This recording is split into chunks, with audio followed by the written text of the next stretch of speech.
Hey guys, Justin from Kayak Catfish here. One of the most common questions I get asked is, what should you look for when buying a kayak?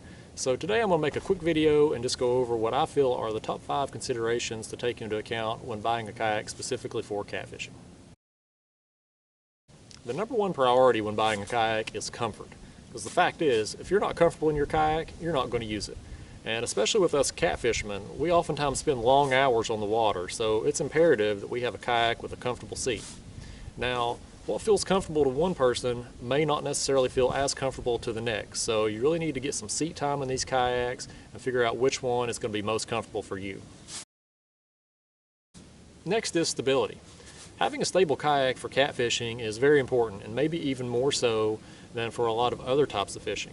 As with catfish, we're often tangling with big heavy fish in excess of 30 plus pounds, so it's important that we have a kayak that's stable enough in order to be able to safely land these fish. Now, again, much like with comfort, how stable a kayak is going to feel to you is going to vary from person to person. Things like your height, your weight, your sense of balance, any physical ailments you may have, all those are going to affect how stable a kayak feels to you. So you really have to get some seat time in them and just try them out to know how stable it's going to feel to you. Now, regardless of what kayak you end up going with, I highly recommend you get one that's at least stable enough for you to stand in, even if you don't think you're going to want to stand. And the reasons for that are, one, if you're somebody who likes to throw a cast net to get shad, having the ability to stand is going to allow you to do that from your kayak. It's also nice because, like I said before, we oftentimes spend long hours on the water, so being able to stand up is good just to be able to stretch your legs, stretch your back, things like that. It also comes in handy when you have to pee, because I'm going to tell you something, guys, when you're out on the water and you're anchored down and you've got multiple lines out, it is a huge hassle and inconvenience to reel all your lines in, pull your anchor, and paddle to shore just to go pee. So when nature calls, you're going to appreciate having a kayak you can stand in.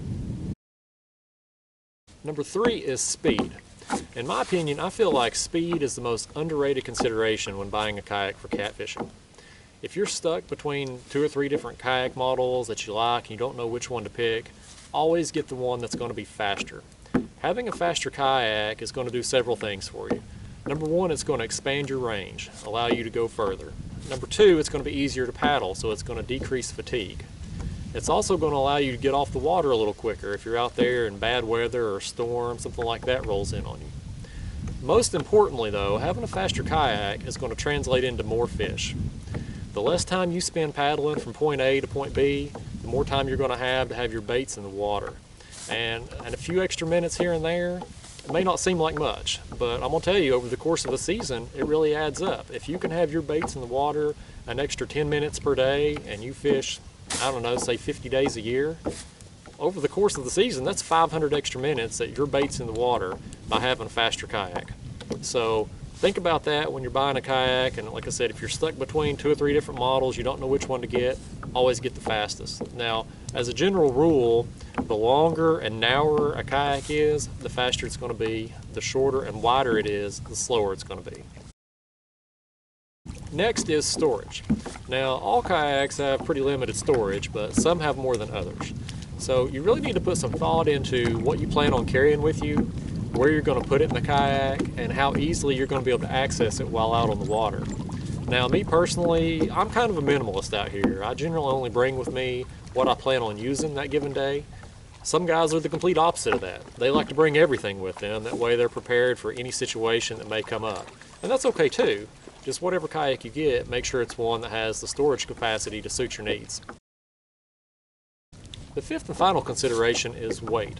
Most fishing kayaks today are really heavy. They range between 75 and 140 pounds. So you need to put some thought into how you're going to transport it.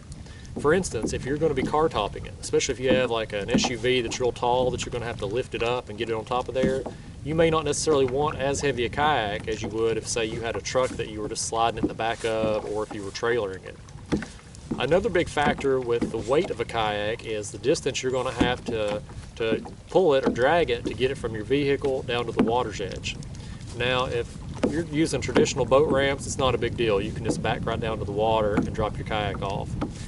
If you're going to be dragging it long distances or across rough terrain, or especially if you have to go down like steep muddy banks that are real slick, you may not want a real heavy kayak. It can be a real burden to get those things back to your vehicle, back and forth. So think about that before you make a purchase.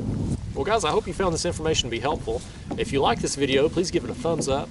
And also too, if any of y'all have any ideas or suggestions that would be beneficial to others, maybe something I left out, please leave it down in the comments below. I know I always love hearing from you guys. But anyway, thank you for watching. I'll see you next time. That's a pretty good fish. I'm covered head to toe in slime and I love it.